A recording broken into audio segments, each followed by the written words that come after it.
I played Richard Loving, one half of what I think is one of the most beautiful couples I've ever seen. Richard and Mildred basically fell into a hot situation because they happened to just have a pure love for each other. Would you marry me? As I was working with Joel on Midnight Special, I was looking at him, I was like, you know, he kind of looks like Richard Loving. And I knew he had this amazing facility for voice, as well as posture and body language and everything else. I mean, we ain't hurting anybody. After a couple of days of living in that character, he just settled in. His shoulders hunched and his jaw set correctly. And all of a sudden, I wasn't watching my friend Joel, I was watching this guy, Richard Loving. It's a delight to be given a character like Richard because we had access to so much information, how he sounds, walks, talks.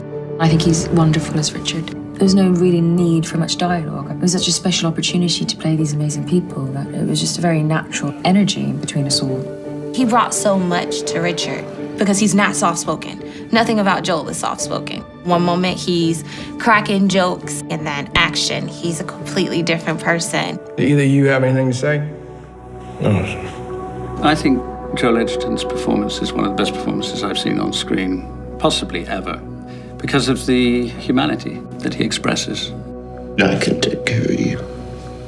I know that.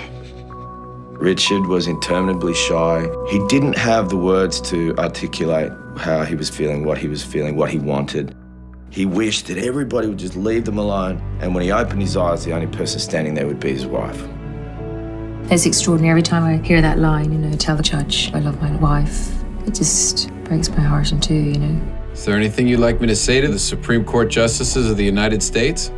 Tell the judge I love my wife.